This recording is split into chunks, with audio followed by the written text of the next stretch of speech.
Did Rowan Atkinson just deliver the most scathing critique of Keir Starmer's public policies on free speech? The beloved Mr. Bean actor, known for his silent comedy, has found his voice in a startling confrontation that's left the Labour leader scrambling for word in a twist that's caught everyone off guard. Atkinson's razor-sharp wit has cut through the political noise, exposing the alarming erosion of comedic freedom under Starmer's watch. But what exactly did Atkinson say that's got everyone talking, and why is it resonating so strongly with disillusioned voters? Before we move on, I'd like to ask you a small favor. If you appreciate this content, take a second to like this video and subscribe to the channel. Over 98% of you watch the videos without subscribing. It costs you nothing, but it makes a huge difference to us. So did you click the subscribe button? Great, thank you so much. Now back to the video. Rowan Atkinson, the master of silent comedy, has shocked the nation by speaking out against Keir Starmer's approach to free speech. Known for his iconic roles as Mr. Bean and Blackadder, Atkinson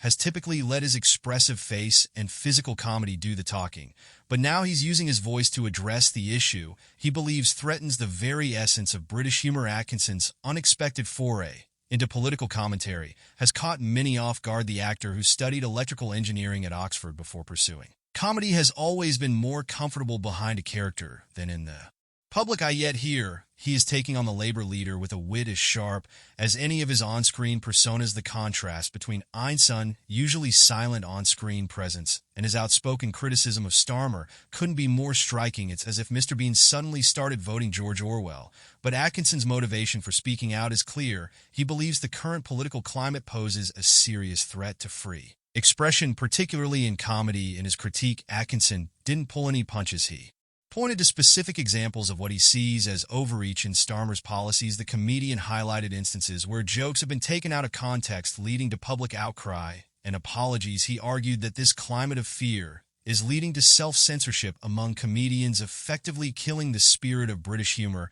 As Atkinson built his case, the anticipation for his most scathing remarks grew, and he didn't disappoint. In a moment that left many stunned, Atkinson declared that Starmer's approach to free speech was creating a comedy graveyard in Britain. He argued that the Labour leader's policies were not just misguided, but actively harmful to the cultural fabric of the nation. Atkinson's key argument against Starmer's approach to free expression was both simple and powerful. He contended that by trying to protect people from offense, Starmer was actually infantilizing the public and stripping away their right to think for themselves. In Atkinson's view, this paternalistic approach is not just wrong-headed, but dangerous to democracy itself. The public reaction to Atkinson's critique has been swift and largely supportive. Many see him as a champion of free speech, willing to stand up to political correctness gone mad.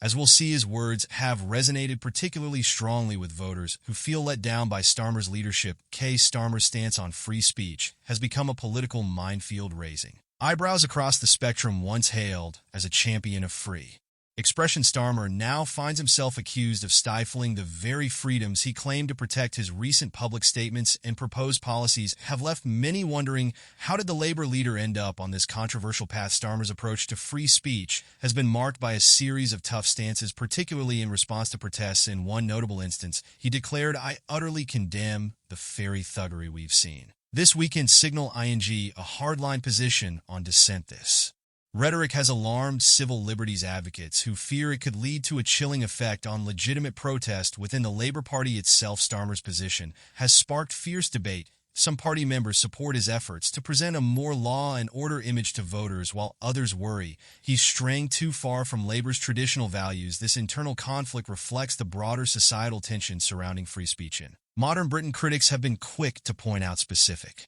incidents where Starmer policies seem to clash with principles of free expression. They argue that he's hell-bent on limiting what the Brits can speak up against him, painting a picture of a leader increasingly intolerant of criticism. This perception has been particularly damaging in the realm of comedy and entertainment, where fears of overreach and censorship are running high. The potential impact of Starmer's approach on British comedy cannot be overstated. Comedians already navigating a minefield of social media backlash and cancel culture now face the added pressure of potential political repercussions. This climate of fear threatens to sanitize British humor, robbing it of its trademark bite and social commentary.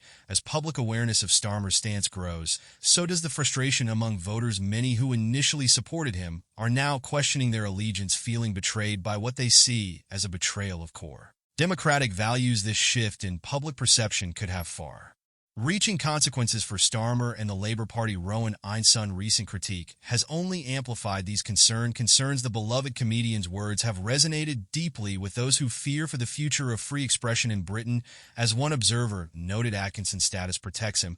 But what about those with lower profiles? This question cuts to the heart of the issue, highlighting the disproportionate impact of speech restrictions on ordinary citizens. As we delve deeper into this controversy, it's clear that the implications extend far beyond political squabbles. The very nature of British society, its humor, its ability to critique power, and its democratic foundations hangs in the balance. British comedy, once celebrated for its razor-sharp wit and biting satire, now teeters on the edge of an uncertain future. The land that gave us Monty Python, Blackadder, and Yes Minister is witnessing a troubling trend. Comedians are increasingly censoring themselves out of fear. This self-censorship isn't just about comedians holding back a punchline or two. It's a pervasive atmosphere of caution that's slowly suffocating the very essence of British humor. Comedians are all their material, softening their edges and tiptoeing around topics that might ruffle feathers. The result, a watered-down version of comedy that's a far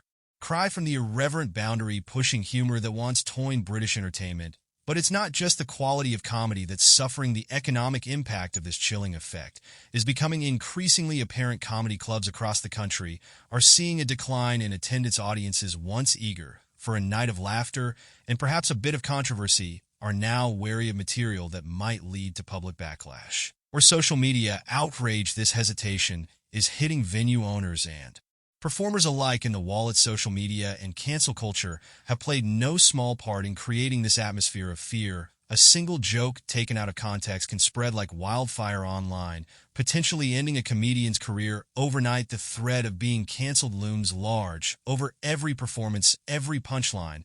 It's a sword of Damocles that's reshaping the landscape of British comedy, and not for the better. The long-term consequences of this trend are deeply concerning. British humor, known for its ability to tackle difficult subjects with wit and insight, is at risk of becoming sanitized and toothless. The social commentary that often accompanies great comedy, the ability to speak truth to power through laughter, is being slowly eroded. Rowan Atkinson, in his recent critique, voiced a particularly troubling concern: the growing trend of artists apologizing for their work. This cycle of creation followed by retraction is not just disheartening for the artists themselves, but it sets a dangerous precedent. It suggests that any form of expression that offends, no matter how mildly, should be immediately withdrawn and atoned for. As we consider the broader implications for free expression in society, one thing becomes clear: the battle for British humor's soul is far from over. The question remains, can Britain's comedic spirit survive in an era where every word is scrutinized and every joke is a potential minefield? The answer to that question will shape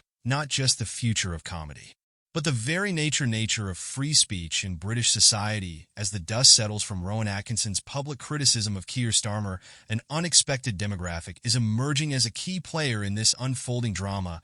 These aren't your typical political activists, but their voices are growing louder by the day. Who are they, and why is their reaction sending shock waves through Labour's ranks? Atkinson's critique has struck a chord with a growing number of disillusioned voters, particularly those who once saw Starmer as a beacon of hope for the Labour Party. These individuals, often middle-class professionals and longtime Labour supporters, find themselves increasingly at odds with Starmer's stance on free speech. They're not just frustrated, they're feeling betrayed by a leader they believed would champion their values. The debate within Labour circles is heating up. On one side, we have those who support Starmer's attempts to present a more respectable image to the public. They argue that some restrictions on speech are necessary to maintain social harmony. On the other, we find a vocal group who see Starmer's policies as a dangerous overreach, threatening the very foundations of British democracy. Social media has become the battleground for this ideological war. Twitter and Facebook are awash with heated exchanges, memes, and lengthy threads dissecting every aspect of Starmer's free speech policies. Atkinson's words have been shared, quoted, and debated endlessly, amplifying the conversation far beyond traditional media channels. The political consequences for Starmer and Labour could be severe. As one commentator noted, these restrictions are making him less popular, and people aren't going to forget that easily. The party risks alienating a significant portion of its base.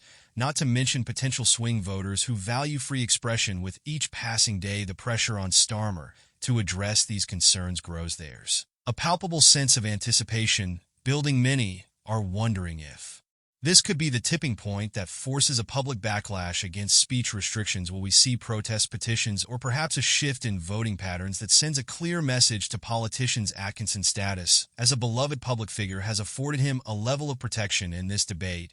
As he himself acknowledged, "I suspect I'm highly unlikely to be arrested for whatever laws exist to contain free expression because of the undoubtedly privileged position that is afforded to those of a high public profile." But this statement raises a troubling question. What about those without such privilege? How many voices are being silenced out of fear? As we look to the future, it's clear that this debate will have far-reaching implications for British politics and culture. The very nature of public discourse, the role of comedy in society, and the balance between free expression and social responsibility are all hanging in the balance. One thing's for certain, the British public isn't taking this lying down. Rowan Atkinson's critique of Keir Starmer's approach to free speech has ignited a firestorm of debate across Britain. His words have resonated deeply with those who fear for the future of comedy and free expression in the country. The tension between protecting free speech and avoiding offense remains palpable, with comedians and artists caught in the crossfire.